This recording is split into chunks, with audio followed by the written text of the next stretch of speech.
Hello there, welcome to Genessis Models. My name is Bob Waldron and we have a nice little how-to stroke tutorial video here. Now this video is going to be all about making your own homebrew airbrush cleaner. Now it is kind of crucial really that you go off and watch the homebrew thinners video, where I'll go off and I'll sort of show you how to make homebrew thinners.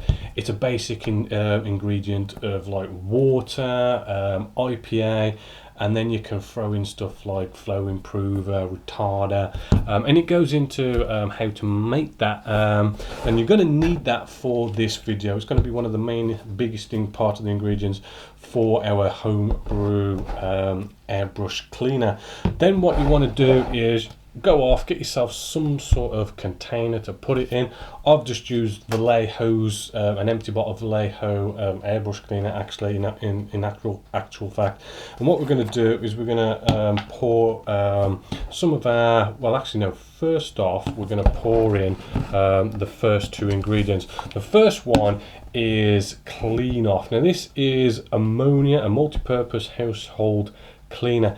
Now this stuff, I know there's all people watching this from all over the world, different countries, so to actually go off and get Clean Off, I got this in the UK, I got it off eBay, but you are basically looking for an ammonia based household cleaner that has like a sort of like a high ammonia content, which might mean going off onto the internet and kind of finding out what ingredients is actually in Clean Off, and then you kind of see there's a high ammonia level in that, and that's what you're basically looking for. But don't worry too much, you know, an ammonia based cleaner is sort of what you want, and basically the stronger it is, the less you put in, the weaker it is, the more you have to put in.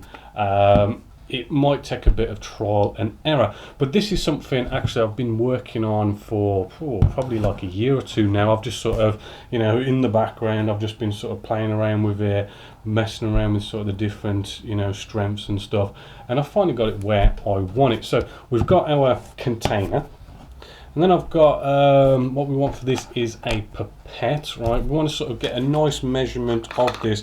Now this ammonia stuff, do remember, don't mix it with bleach. It sends off harmful chemicals, all that kind of stuff. You don't want to be messing around with any of that. But what we want to do is we want to get out maybe some sort of a cup first, because I want to sort of get this measurement just right.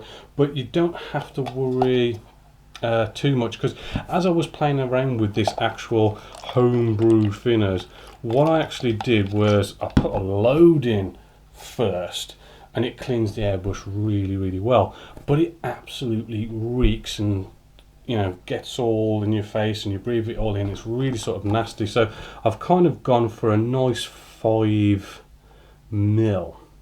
Right, so if you can get about 5 mil of this IPA into your bottle, that was 3 mil, and then here's 2 mil.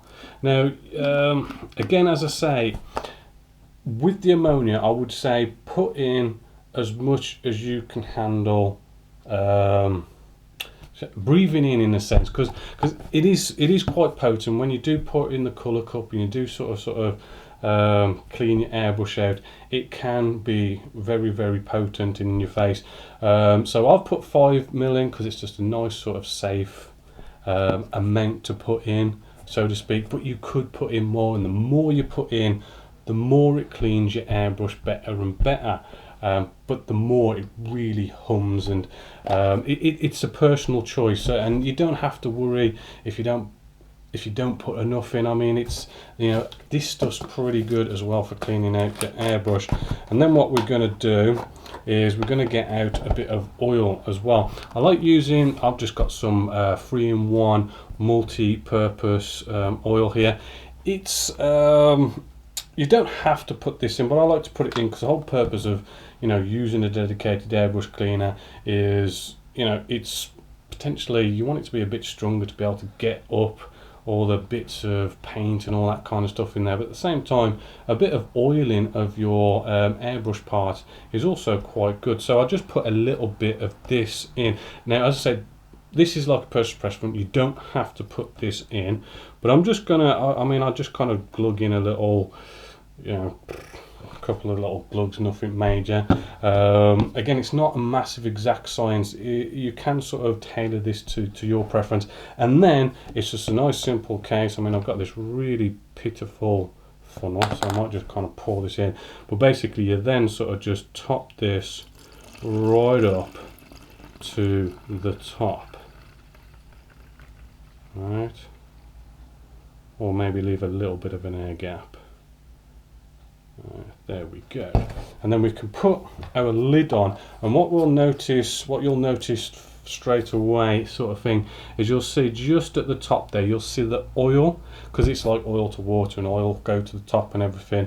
Don't worry about that. All it means is, you know, if you do go down the route of using oil, just give it a shake every time you use it, quick shake, and it all just kind of goes in there, and it should be all nice and good. And then it's kind of like the whole, I don't know, smell, it sort of, you know, kind of, it's the ammonia side of things. It's sort of, you know, how much can you handle, how much you like, you don't want it to be too potent and stuff. I'm kind of smelling that, and I'd probably put maybe another 5 ml in there, me personally, but it is a personal kind of preference for that. And it is just a simple case. You can get out your airbrush, maybe a nice kitchen paper towel. I don't know what I had in there, but I'm just spraying it through. Right, and then what we can do is pour this in, and it should clean your airbrush pretty nicely. I like to start off with a simple, putting your kitchen paper towel over the end of the nozzle, pushing back slightly with the needle, let it gurgle. Now remember, this is ammonia, so you don't want to be putting it all the way back so it starts to spit out. You know, just push down and then pull back slightly so it does a bit of a gurgle. I don't know if you want to put safety glasses on or something, or just kind of like stay back, because you don't want this splashing in your eyes. Again, tip upside down, right, so any kind of paint bits are going to come out the colour cup end, right, and you're not going to have little bits sort of trying to get out our actual needle end, where you then end up with blockages. And you could do that a couple of times and then just sort of spray that through. Now it's probably at this point you'll probably kind of smell it, the whole ammonia thing. You will know what I mean when you sort of use the ammonia. Actually sort of spraying it through your airbrush, you'll know what you can handle. I mean, you can just cement a little bit with that 5 ml.